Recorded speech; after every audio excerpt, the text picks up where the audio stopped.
Hello everyone, a warm welcome to the panel and thank you to the panelists for taking time out and thank you for that wonderful introduction. There is a truth, the sun rises in the east, sets in the west and the GCCs are continuously evolving now.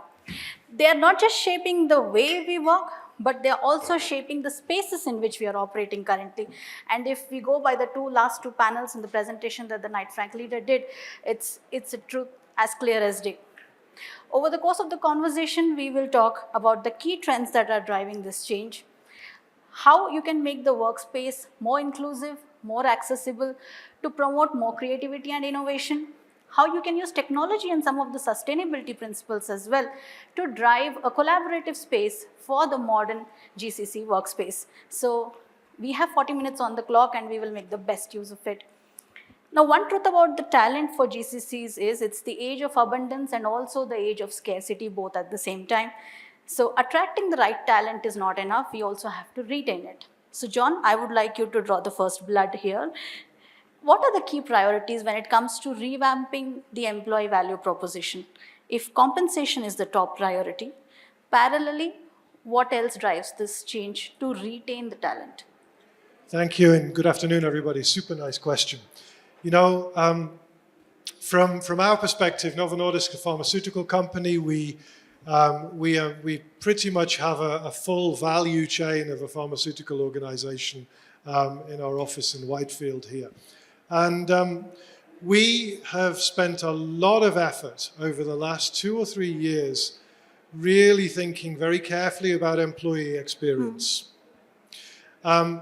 Why? Well, when we looked at our attrition data, you know, a couple of years ago, we were sitting at around 16% on a rolling annual basis. Now, some may say that's normal, that's acceptable. For us, it wasn't really. Now, 2 years later, on a rolling annual basis, it's 6%. And we've really invested in understanding deeply what matters to our employees. Part of it is workspace and design. Part of it is benefits. Part of it is culture. Part of it is communication. And part of it is really deeply understanding the kind of employees that we've got. So, you know, we talk a lot about some of this sexy stuff about is it Generation X, Generation Y, Generation Z, and Generation X don't understand Generation Y and all that stuff. But we've really deeply gone into it and tried to figure out what employee experience is right for what type of employee and shaped our working environment in such a way. So that it caters to everyone. So it present. caters to everybody. We leave nobody behind. Everybody is included. That's also touching on the inclusion part. And I will come to that too. Vaidyanathan, may I hear from you now? With GCCs moving to high value work now, they're not just support functions. You counter them as critical enablers. How can workspaces also evolve to support that? And with hybrid coming in full force and still retaining its position, what should a modern GCC workspace prioritize? Sure. So, can you hear me? Yes. Okay. So, I represent Lululemon. We are a premium fitness brand. And the way we operate is, if in a Western world, if you say yoga, they first go to Lululemon. And the yoga pant was invented by us. So we are a very community-based organization, right? And our products, our innovation is based on our products. So the reason we came to India was for growth, not for a cost arbitrage. We have a trend of doubling our revenues every 3 years. We now want to double our revenues from where we are in another 5 years. So the growth has to come through building these new capabilities. And technology is underpin of all those capabilities. So we are in India for growth, period, for creating capabilities and doing innovation.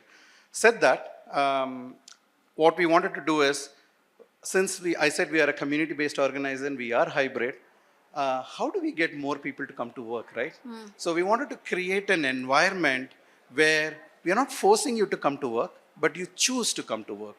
And from the stats, I could say every day I look at my lunch, we cater, we are 80% full.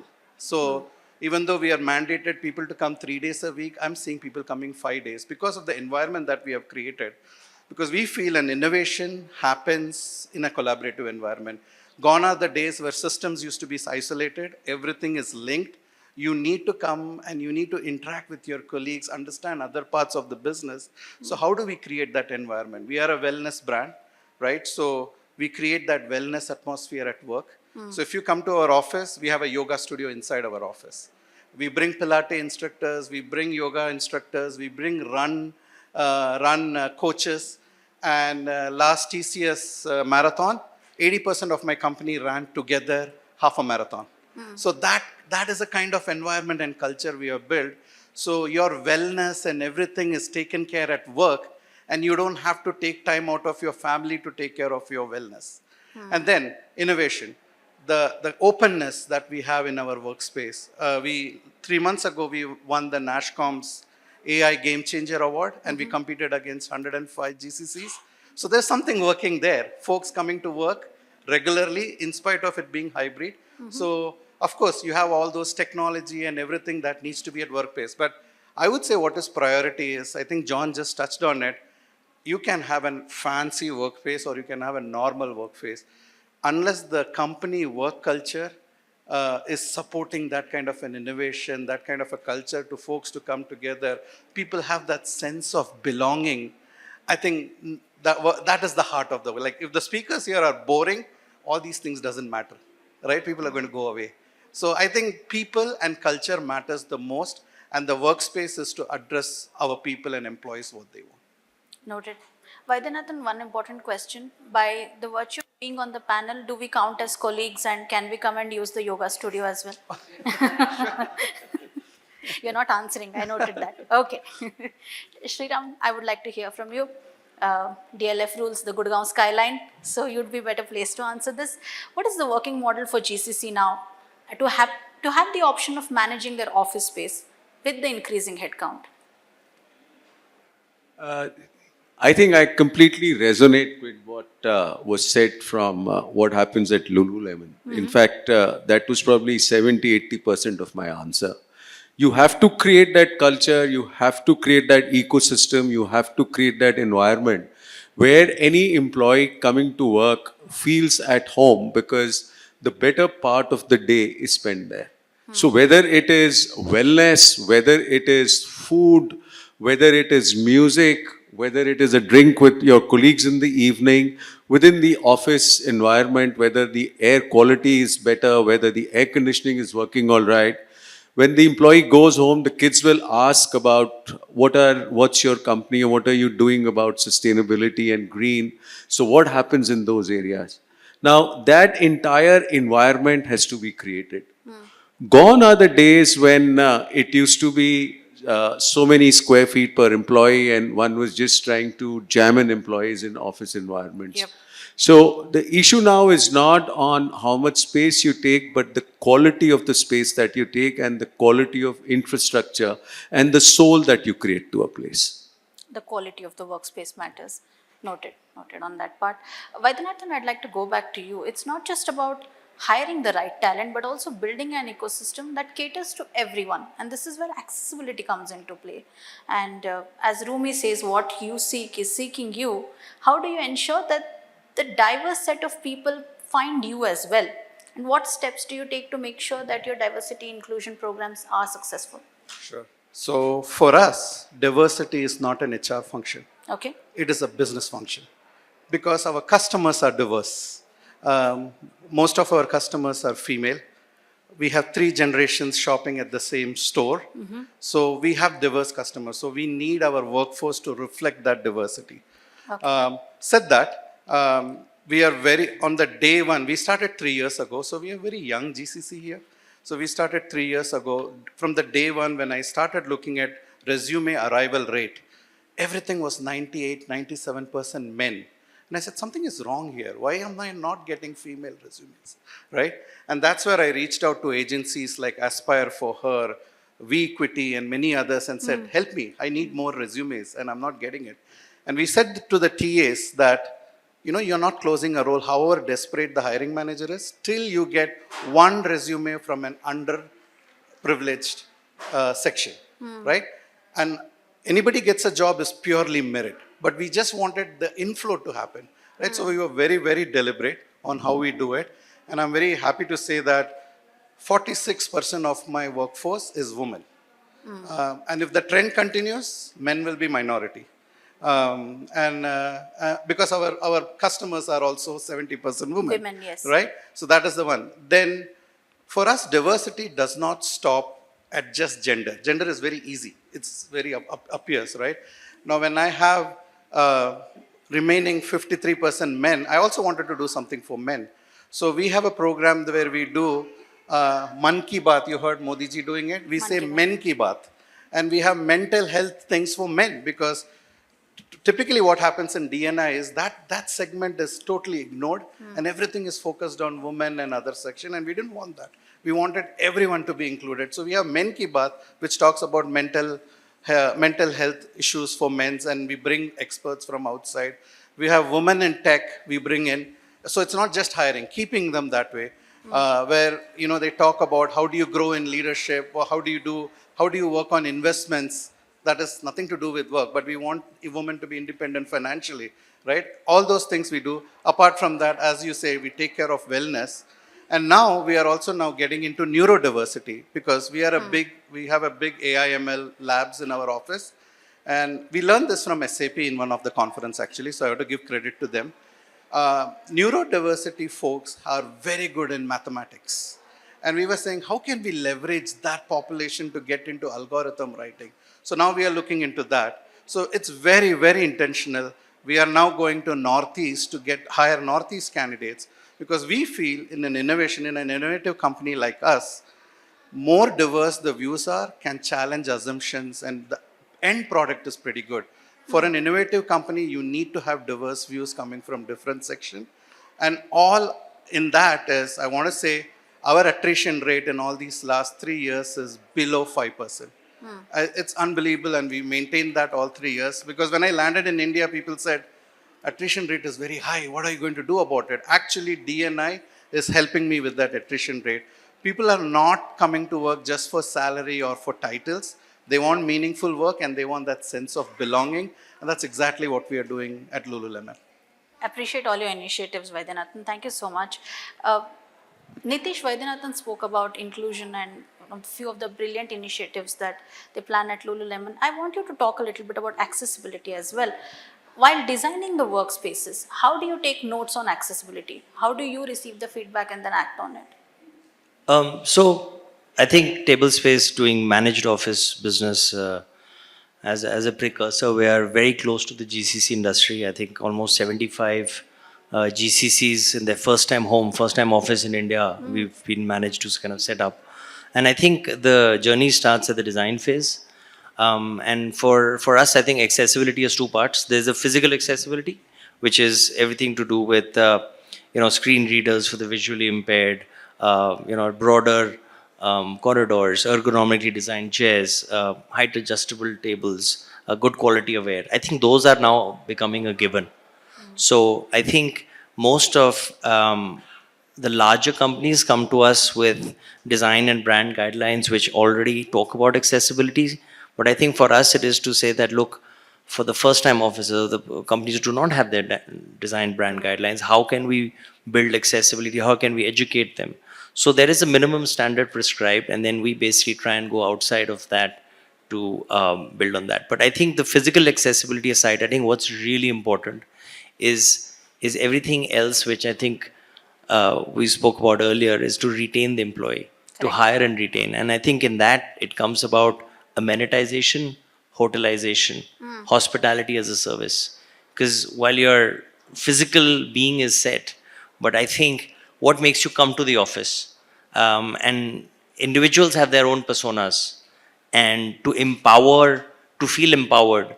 Today, I think we're seeing a lot of the managers of these different functions within those centers of excellence are now trying to challenge us. And I think from our perspective, it all starts at a design phase, where our designers kind of get ideas, do a lot of research, and pass these ideas to all of these companies to say, look, here is what you can do. So I think it's about both the physical the accessibility, which is, I think, a given today, but also about how to hire and retain talent. Okay, physical accessibility and also to retain the talent and hire them. and the feedback comes from the managers themselves. Correct. Perfect. Thank you so much. Manjula, while you ensure that the hybrid workspaces are collaborative as well, how do you cater to the diverse needs of employees, keeping in mind physical inclusivity, also the digital inclusivity? How do you cater to that? I think some of my co-panelists have already talked a little bit about it, and I find a lot of synergy in terms of what Vaidyanathan talked about. We are also a very new GCC working in India. Two of our 6 core values talk about employee and fun. I don't know whether any organization has fun as a core value, but we speak about fun as a core value because we definitely feel that to create the employee workmate experience, we need to find fun in everything that we do, right? That's where we start with from an employee point of view. And we think happy employees mean happy customers. That's the principle that we start with. Like Vaidyanathan said, the moment you talk about diversity, the first thought that comes to mind is gender. Yes. Right? That's not all diversity is about. Though I would definitely want to improve gender diversity, even looking at this panel, we should definitely look at that. We look at various aspects. GCCs over a period of time have become flatter in structure. Hierarchies are getting reduced, right? So we look at workspaces which are more open in nature, right? More collaboration. You know, John talked about millennials, Gen X, Gen Y, Gen Z.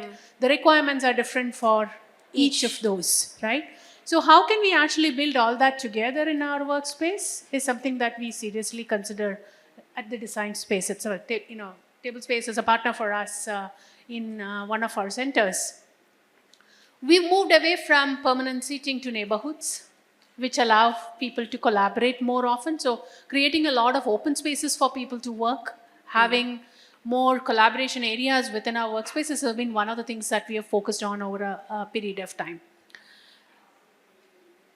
A lot of people come with different learning styles. And as a tech-focused organization, we need to cater to those learning styles as well, right? So when we build our conference rooms, when we build our technology, we ensure that we are taking care of those learning styles as well, right? We create screen readers. We make sure that we have specially abled people to, help them go with what technologies provide. And that's how we actually ensure that they are digitally included as well, right? So those are some of the things that we do. I would love to get some training on running though, which we haven't achieved. Yep. We are looking forward to that as well. Thank you so much, Manjula, on that part. Now we'll talk a little bit about collaboration and connectivity as well. The GCCs are constantly evolving, but there's one thesis of GCCs that by very nature, they have to work within various loops of collaboration. The headquarters are somewhere else, there are satellite centers, there's collaboration within the team, collaboration with different centers, collaboration with the headquarters and several offices around the globe. So it goes like a chakra vyuha, there's loop after loop after loop. Sanjay, I would like to hear from you, how significant is the adoption of advanced cutting-edge digital tools for collaboration? And how do you plan to effectively implement them? So how does the design of the workspace needs to evolve to accommodate all these digital tools for collaboration and connectivity? So before I speak on that, I think what these gentlemen on my left and my right, John and Vaidyanathan, have done in their organization is absolutely commendable. And I think it takes a big round of applause for achieving an attrition rate of what they have. And employees willing to come to work. They don't have to, they want to. I think, and it's very well resonate with the collaboration aspect as well, because I think the softer aspect, the culture, the way they invest into understanding people and then create some programs, I'm sure, which is a continuous program. And if all of the GCCs, and while Vaidyanathan said they are young GCC in India, and there are much older GCCs who are actually, of course, while they are looking at the headcounts and we talk about the number of people they employ, I think if we can invest, and I'm sure a lot of you leaders who are sitting here, if you can get your attrition rate 5% down, I'm sure if you see a money value towards it, you will be happily to invest. But I think it should not be an afterthought. I think if they can achieve this in 3 years, I have never heard something like that. It's absolutely commendable. Now, with that, I think collaboration should not be an afterthought. I think it should be at the center of designing workspaces. It should be at the center of before we even think about number of people, I think we should think collaboration, especially like you said, the workforce is spread across the globe. And I think one of the important thing as well, there are distributed teams, and there's a lot of learnings which we do when we work. We have a lot of learnings, lessons, we make mistakes. How do we ensure? So I think if we can create the workspaces, keeping in mind on the day one, before we even think about a head count, that it is the center of everything we do, I think then it will be evolution. I'm sure there are state-of-art offices which the Google and the Microsoft and the top 20 companies have, but are they able to get, I don't know, so many workforce into the workspace? Maybe the collaboration is missing, maybe the culture is missing. So I think rather I feel like I'm having a workshop with these two gentlemen after this to really understand how they've been able to achieve, and I'm rather saying how I can inculcate this in the workspace we design. So I think it's something to think about, and I think collaboration is key for everything which will happen in GCC and even Indian incorporation for that matter. If IncuSpace, Tablespace and DLF can lend their workspace, we will definitely arrange a workshop with Lululemon, and John and Manjula can be there to guide us on digital inclusivity as well. Perfect. GCC is ready the technology, John, and are one of the major adopters of a lot of these, be it communication or network security or database storage as well. So what new management models have evolved to work, collaborate effectively? Yeah, thank you. Can you hear me? Yeah, I think, Sanjay's kind of answered this question a little bit. Many digital tools exist. You'd be familiar with them. You're using them every day, that allow us to collaborate nicely across the globe, across time zones, and we use the same. So for us, there's nothing unique about that. But perhaps one of the things that we focused on a little bit, and I bet you it's the same for Lululemon, is, when I arrived here in India, there was a three-letter acronym that was the first time I'd heard it, and, it was a good old banking one called KYC. Yeah, you all know your customer. And I kind of incorporated that in our GCC culture. That if you're running a process or an operation, whatever that may be, biostatistics, clinical trial design, finance, IT, if you don't understand who the end customer internally and externally is, then we're probably not going to be able to drive that collaboration quite so successfully. So we spend a lot of time obsessing about who's the customer. Is it internal? Is it external? Do we understand their role? Can we understand their geography? Can we understand their language? Can we understand their culture? And then the digital tools are kind of part of it. But that management philosophy of know your customer and really drive that through purpose and culture is how we approach things. So this customer is both your employee as well as the external customer. Precisely. Internal and external, External yes. customer. Perfect. Thank you.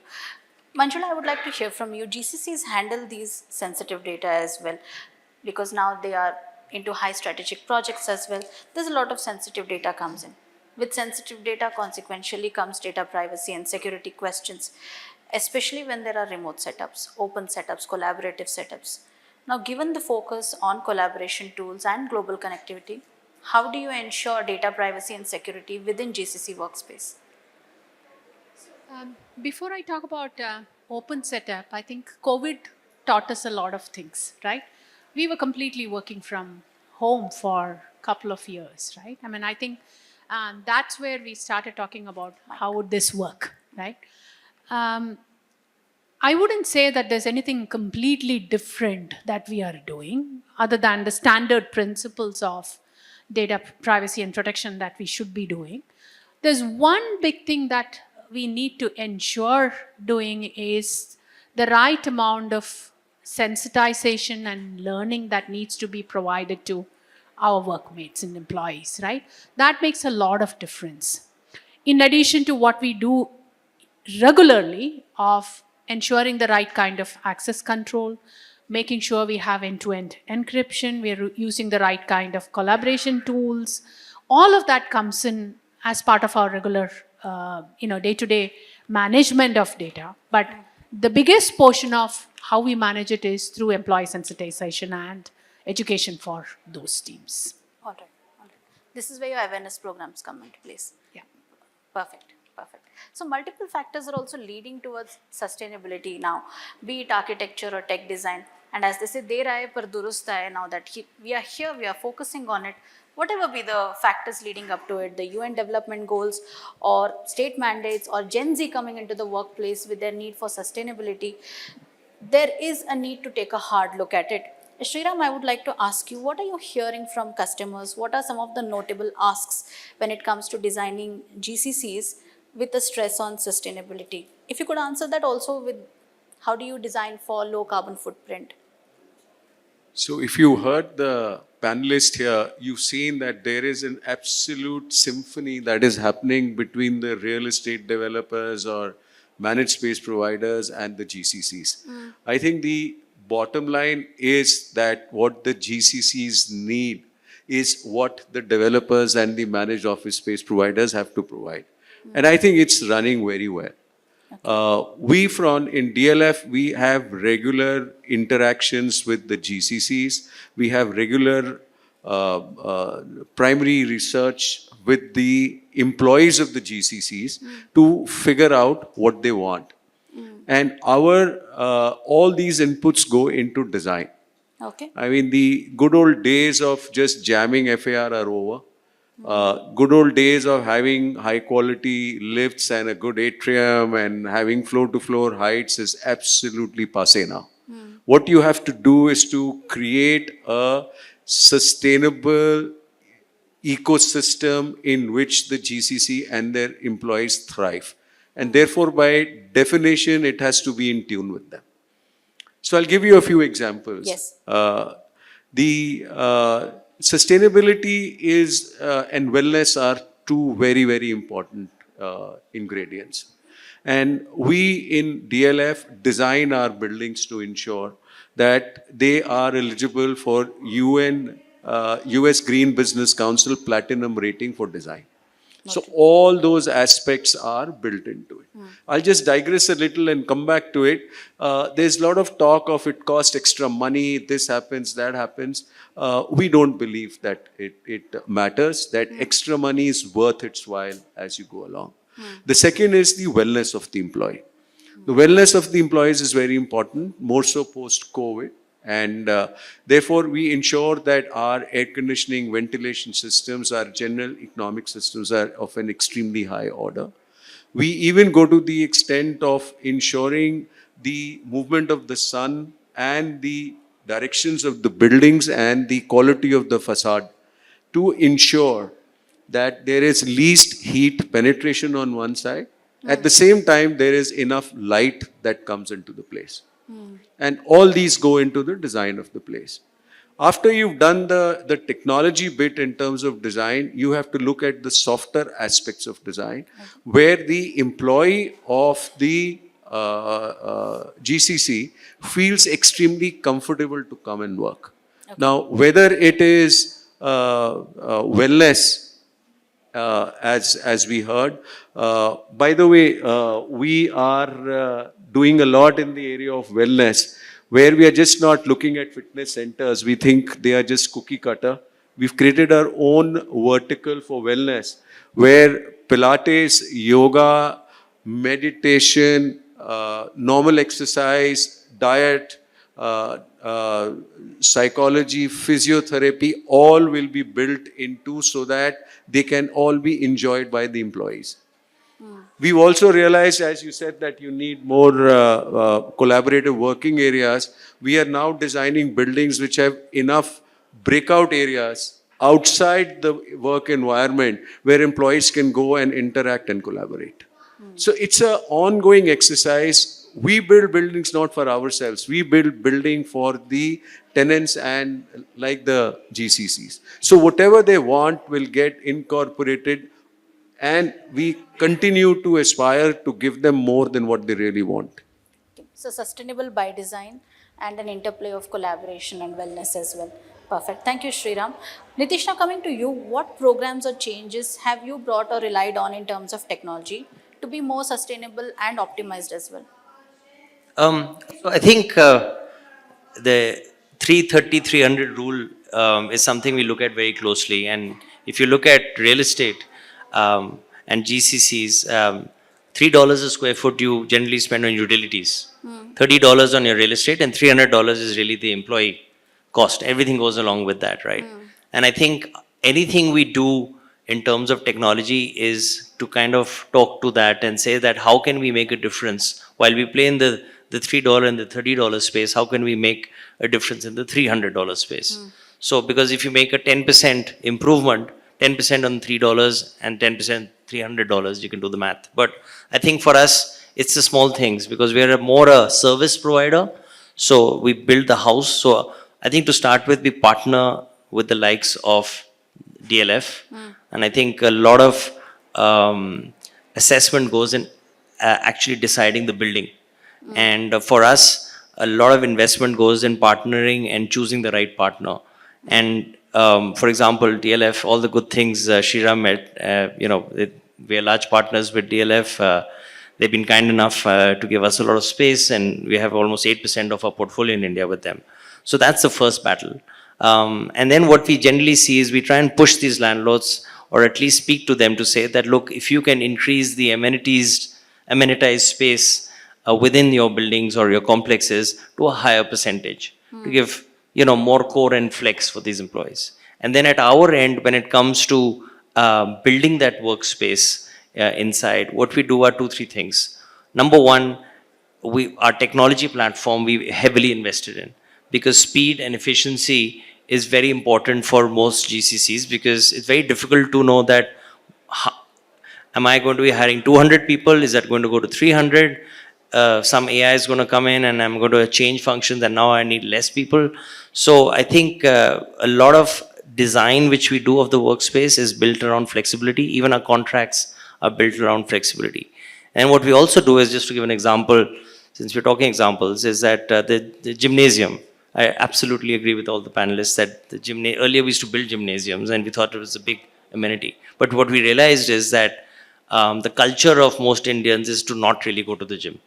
So so some of our designers actually suggest that in the pathways, maybe you make a walking track meshed with the carpet and you use technology there that people will actually clock steps and get to work out, but at the same time they create the oxytocin and feel good about it. So there are lots of things which kind of come to it. And I think I would eventually say is that, look, for us, it's about the experience of the employees. Yep. So as much as partnering with large landlords on providing hospitality as a service and improving the stickability of employees in that organization, I think that's the best service we can do to GCCs.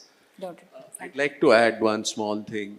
We now, over the last few years, are trying to practice that we are no longer real estate developers. We are service providers. And we have to create the soul and help the tenants and their employees create the soul of the place, rather than say that we develop concrete real estate.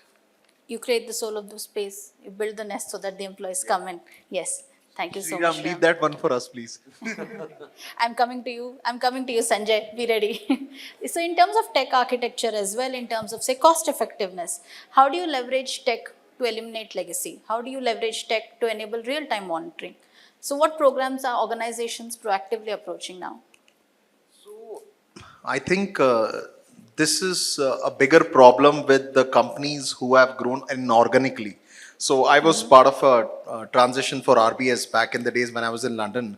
And because if you see, RBS as a bank has been grown over a period of time by just acquiring companies. And I think the legacy tech is one thing, but when you have legacy tech in multiple organizations which you have acquired, I think it's much a bigger problem.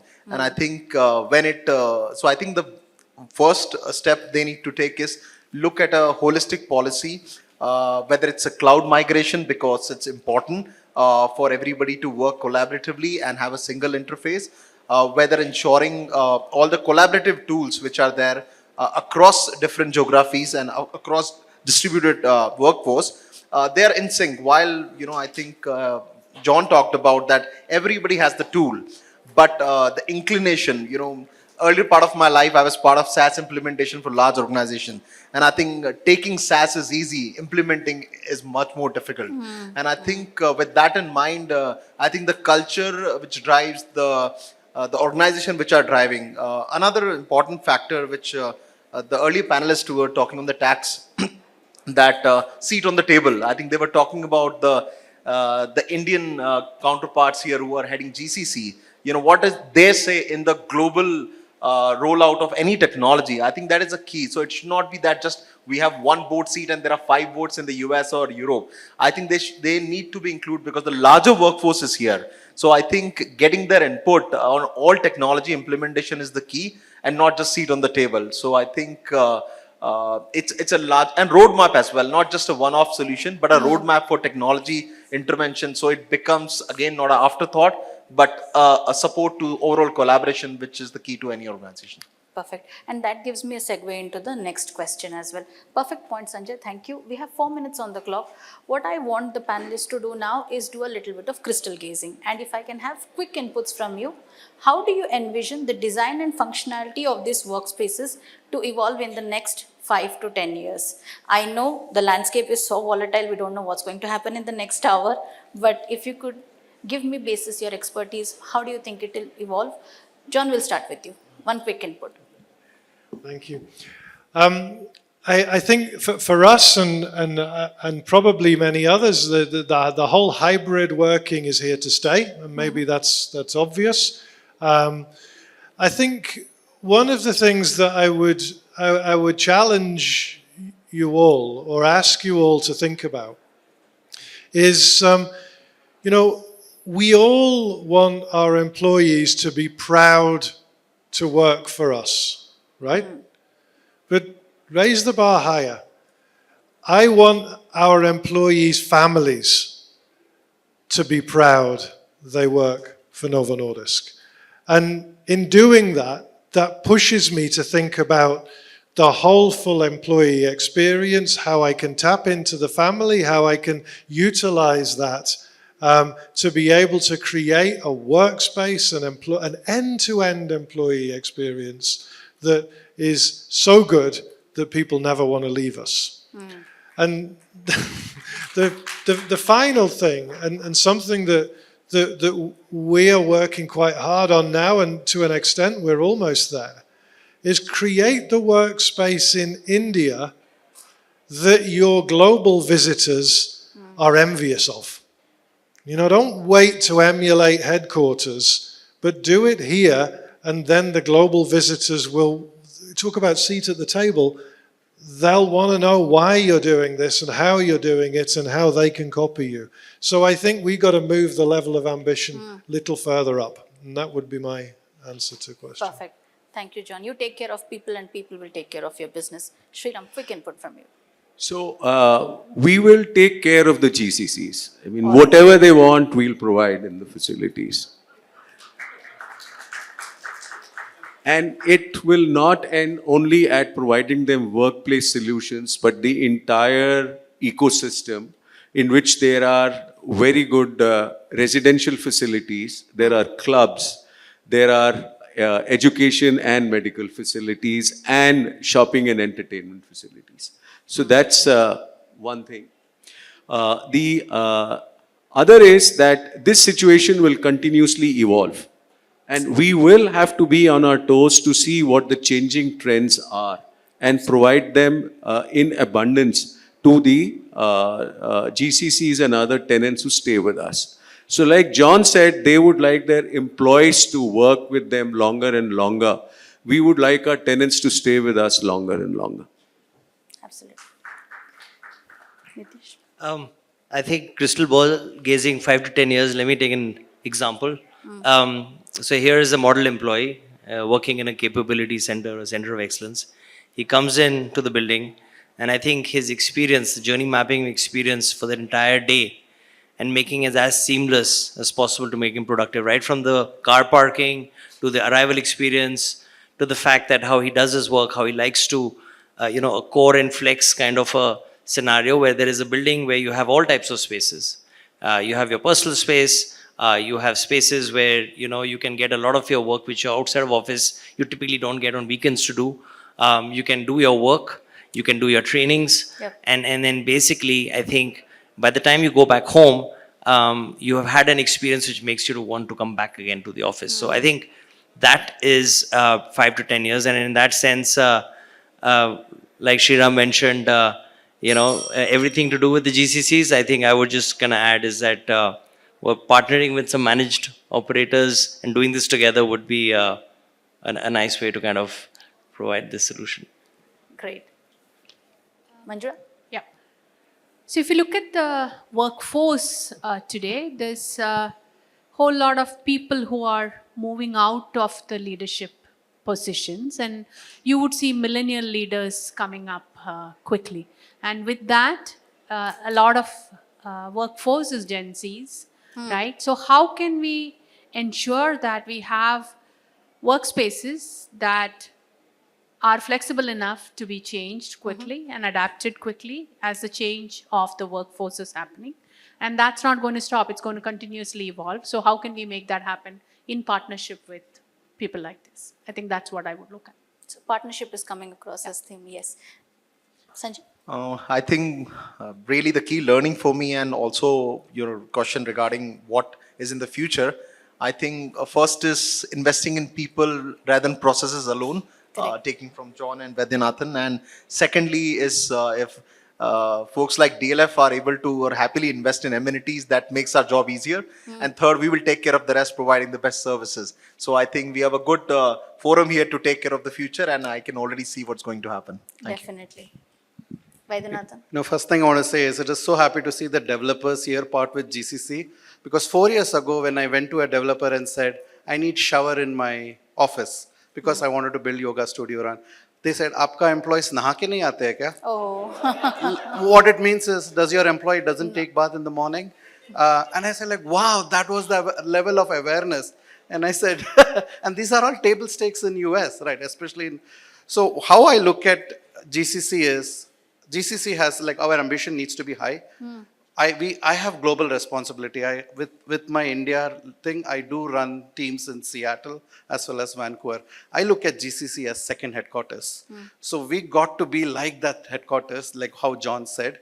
And then if you look at 10 years from now, it's not roti, kapda, makan anymore. That generation is gone. The new generation is now on values, sustainability, climate change. That's what they want. Like when they ask me, what is your company's vision, what values, sustainability. These are all core for them. And I think we need to start giving them. And folks are very happy with their skin, happy with their size. They expect that Workspace is accommodating them. They're giving the true authentic self they can bring to work. And I think Workspace should answer all those things. Perfect. Thank you so much, Vaidyanathan. This was a fantastic panel. So thank you to Saurabh as well for putting this together. Maybe here a round of applause for all of them. Thank you so much. You've been a wonderful audience. Thank you, panelists, for taking time out. With this, we'll leave the floor to the next one. Over to you.